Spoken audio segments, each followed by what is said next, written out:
to the midsection of the game and then go a little wild in that final circle. That could be influenced by who is kind of in the starting lineup, right? Because when we see them play a slower and more methodical playstyle, usually Legolas is there, right? One of the uncrowned kings of Indonesia. But right now, the starting four, Legolas is not in that roster. And perhaps that's the dynamic that RRQ Kazu needs to bring in this current meta. Teams are starting to understand that when you adjust to a more expensive gold portal, when Tatsuya isn't really the must-have character anymore, you need to be able to kind of find the sweet spot. And right now, RRQ Kazu understanding if I have a good support system that has Skylar, I can be aggressive. And so far, it has been working out. Mean flight path this time around. We are taking the flight straight from Garrison all the way down to Fusion, which means the right-hand side of the map is going to be closed off to quite a number of these teams. If anybody's going to be aiming for Vantage, Rai, or Stadium, there's quite a bit of traveling to do as the teams hop on in. It seems like no hot drops just yet. Absolutely. And I think that is something that these teams, especially Fluxo, is going to be very happy about, right? You want to slow the game down as much as possible, get their resources, play that mid to late game rotation, because early game has been absolutely horrendous for Fluxo. And of course, for a team as decorated as them, you want to be able to readjust, get some space for yourself. But for Lau, they want to continue the tempo, and it's on to PE Sports. Kawan's in a great position to get that information for the rest of his squad, but with that MP5, you're not going to get the range that you require to control the momentum of PE Sports. Now, PE Sports playing this really smart, moving on into the building, getting their loot first before engaging with Loud. Now, this is an advantage to the Vietnamese squad. I think for PE Sports, you just stay silent. Wait for Lau to come to you. They have the high ground, but you do not need to show yourself. Lau eventually will have to make the first move, and PE Sports are just looking to cover as much ground as possible. And these initial picks right now are so valuable. We saw what happened to Fluxo in round 1. They lose one member, the entire round goes down in flames. And with so much ground to cover, you can see that Lau, they're starting to split up the forces, whereas for PE Sports, they just hunker down in the building. Portal Go used up so early in this matchup. Is that going to be a waste? We will have to wait and see. For the time being, it is a game of patiently wait to see exactly who's going to be victim number 1. Loud's playing the exact same strategy, waiting for PE Sports to come out of their hiding spots. And it seems like Lost 21 is going to be knocking on a couple of doors from the second floor. We'll see if PE Sports is going to take the bait or not, but on the other side, you are going to have AG going up against Fluxo, and again, this is something that we've seen from the start of the group stage, where Fluxo, they are just not having a good time against AG, and that reality sticks like a glue, because Futsin, he's all alone and does not even stand a chance. Revolver is nothing in face of Dew. That's 3 down, and Fluxo on the last legs. MT7, the final player, quick on his feet. He brings Bobs and Gio right back into the equation. Early game, they're not going to suffer all that too much, but what is going to be really important is where do those two revive players hop on into? Do they get caught? Do they get taken out of the equation before they get their loot? In the meantime, RRQ dropping by very high, hitting those high notes. Kawan and Drax both taken down, leaving Lost 21 and his partner Yago. A quick retreat towards the northeastern side of Railroad, and not the best spot to be in though. There's not really much there except for ocean view and some sand to work with. So Lau, they're going to slow down their game, at least forced to slow down. Netshoes Miners, on the other hand, and MG gonna find themselves, staring across the aisle. Have Hotshot on the other side, and so far, you can see Hotshot still struggling. But when you take a look at this replay, this shot from stop is just lethal. Oh yeah, absolutely, man. And of course, all game is with one of the most deadly snipers on their squad, Dew. And it seems like they have not stopped pursuing the players of Fluxo just yet. We'll hop on into that engagement in a little bit. We want to take a look at what Nets Miners are doing as well as they circle on around, avoiding a couple of gunfights. RRQ now replacing Loud, taking on PE Sports. PE Sports is also one of the few teams that coming into this from FFWS Spring. One of the decorated teams, right? They defy expectations. They only Vietnamese representation, but so far haven't been finding their groove just yet. RRQ stepping up the tempo a little bit. Nero needs time to heal back up, and LBT will be there to assist him. Don't Cry also putting up a fortress, but RRQ Kazu slowly just pincering them from multiple angles. Oh, great shots from Razor, and those suppressive fire is just going to ensure that RRQ keeps Wang An pinned down to a tight little corner. Ma'al can pull in the flank from the back, but in the meantime, Wang An does find a very high No elimination just yet, though. He can still be picked right back up. Ma'al taking those shots, brings up one good glue wall, backs away as Razor takes the drop onto a player from the side of PE Sports. Very, very unfortunate for PE Sports losing that initial fight despite getting the pick. At the end of the day, the revive does come true, but that means that PE Sports might have to give up ground. And RQ Kazu continues to make sure that they are able to push PE Sports out of this LBT, force onto the second floor. They're even shooting at the members of PE Sports who are being revived right now. Hong Ang doesn't even get the chance to touch the ground. Crippled. An LBT to follow. This is on his last health bar. Razor going for the rush. LBT gets pumped right in the cranium. And that would be one down for PE Sports and RQ Kazu taking ground. Now, all three players on the side of PE Sports hunkered down together here. Now, that's not going to be the smartest of idea because you know exactly what RRQ is known for. Those grenade plays. A couple of those grenades can put a quick end to the whole of PE Sports. They try to back away, but RRQ, it looks like they want to go in for the hunt. Nero out in the open, and he can't do much here with the portal go. Gets shot down by Ma'al and his Bison before he could get away. 2,000 coins burned into the wind just like that. And the ashes of PE Sports also scattered. Don't cry.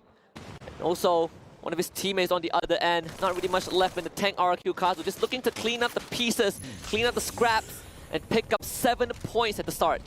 RRQ off to a fantastic start once again on the high notes. Very aggressive early game. I'm very nervous for them. Like I said, I have seen this version of RRQ before. It usually does not end well. Now, we've heard the narrative from the analyst desk as well as to Fluxo really suffering, but let's put a pause on that for a moment. Chris getting caught out here as Loud finds yet another victim to tease.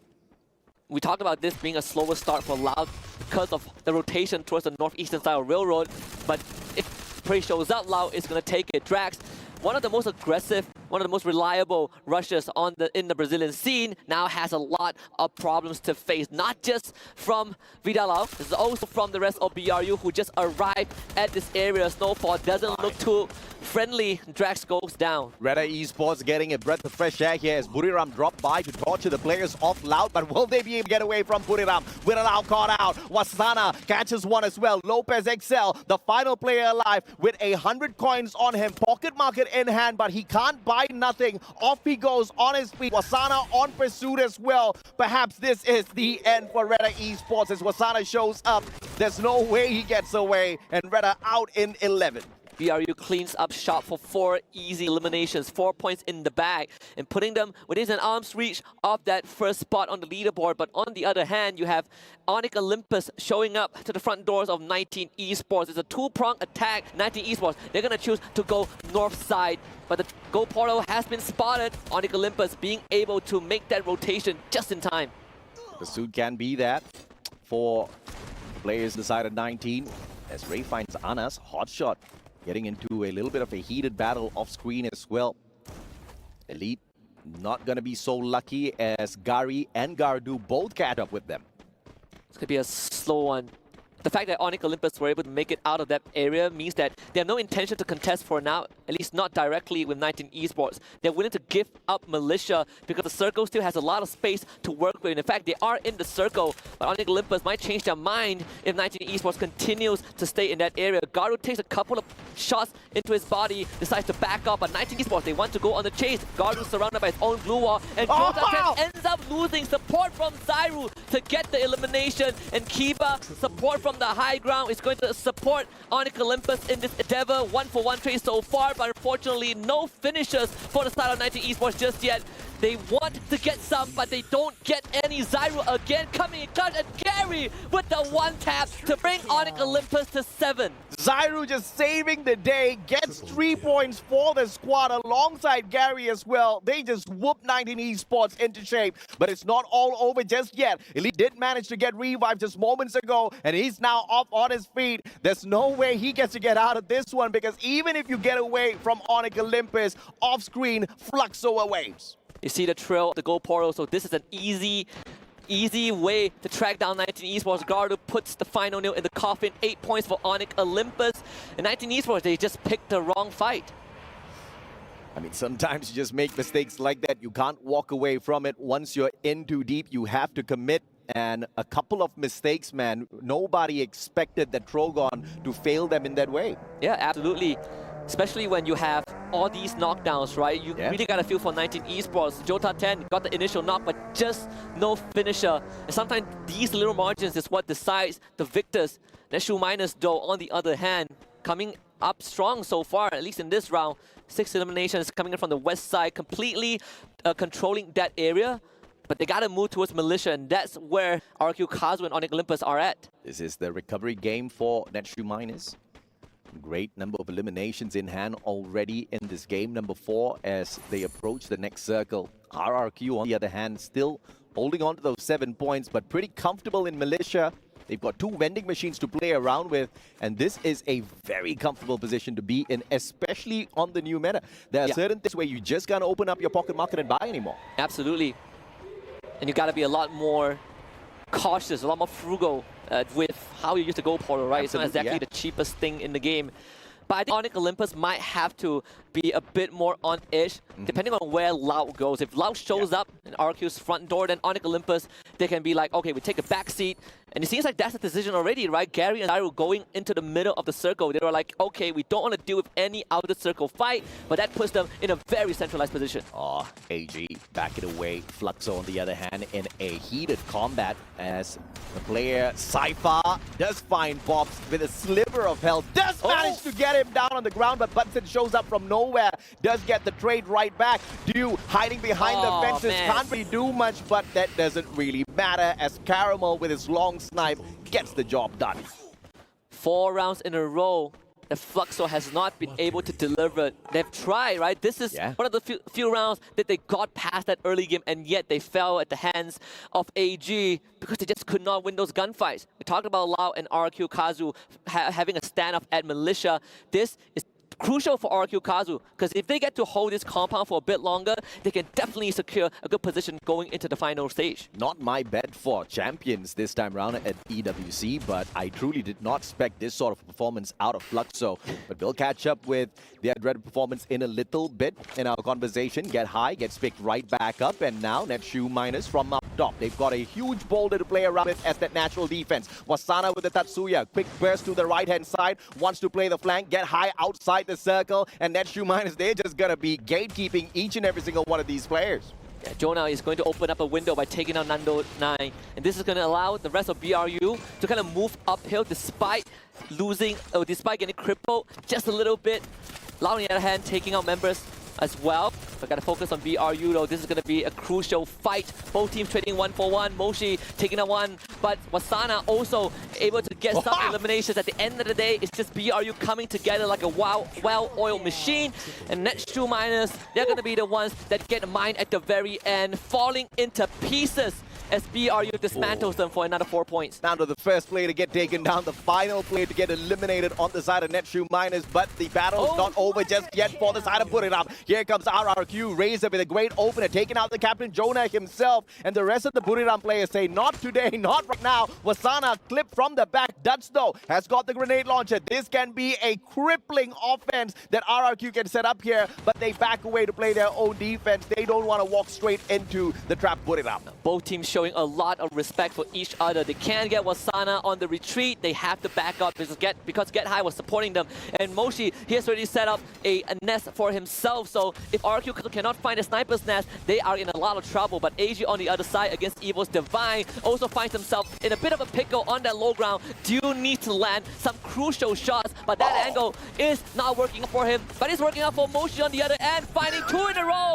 1 on Stop and 1 on Ray. BRU eating well tonight. Oh yeah, absolutely. Moshi with those long shots interfering in a battle that does not even need them at this point of time. Evil's Divine crippled with that shot as Ray was their eye in the sky. G'day circling around alongside Apex. He's got the Drogon in hand, but he barricades himself in. No longer offense from the side of G'day. He gets clipped. No elimination just yet. Running out of steam at the same time, Onyx Olympus gets eliminated. Aim got absolutely sprayed to dust. And Evil's Divine left with 2 and getting ran at by AG, Apex, and G'day. Not having much of a choice but to fight to the death. But unfortunately, it is just not their fight. Monster Truck The only means of escape for Apex, but how far can he go? Cypher, Duke, Caramel, all on his tail, and Apex starting to weave and bob around the drifting. He's buying him some time, but he runs into Loud instead, and perhaps this is the choice that he has made. Maybe this is a better payoff, but he ends up having to barricade himself. The portal is there, but there's just no time for him to go through it, and Evo's Divine falls in the hands of Loud. He tried his very best, and of course, AG did a majority of that damage, all thanks to Buriram interfering in that battle. Now Buriram leading the fray with the most number of eliminations on this game, number 4. They won that number 1 spot, but Loud is still in their way. The Silent Assassins have now managed to pick up 10 eliminations already, not even in our sides, but they've been putting in a lot of work. You gotta love the rivalry that the Brazilians have with the Thais, especially Loud against BRU. We've seen this so many times, but statistically, BRU has won majority of their face-off. Maybe this one will be different. Moshi still untouched so far. The glue wall placement has been sublime. And Loud, they want to cover a bit of ground. They want to run towards BRU.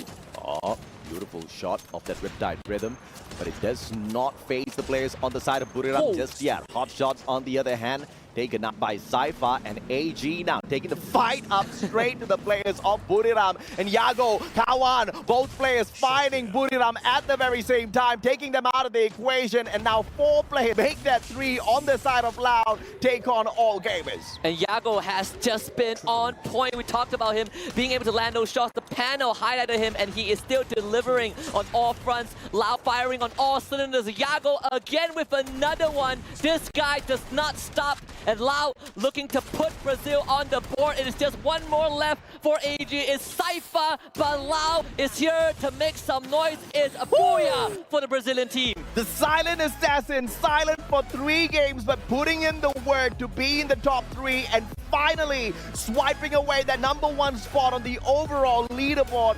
All thanks to this booyah. Absolutely, and what a finish for Loud. They started slow, just a bit like Fluxo, but at the end of the day, the ramp up was what gave Loud this moment. Finishing in good position, true and throughout, second place, top 3 in the previous round, and the booyah in this one, overcoming BRU, overcoming AG, and most importantly, Yago on point with every single shot. Absolutely, man, and this is how you want to ramp up in the competition. 17 points in Bermuda, picking up 19 in Purgatory, 23 at Kalahari, and now walking away with the booyah. Solid number of eliminations in hand as well. Most definitely more than 24 points in this 4th game. Absolutely, and I think for Loud, this is a big moment, right? We saw RRQ definitely slowing down a little bit. Not because of their own doing, it's just circumstances do change. BRU stepping up the game.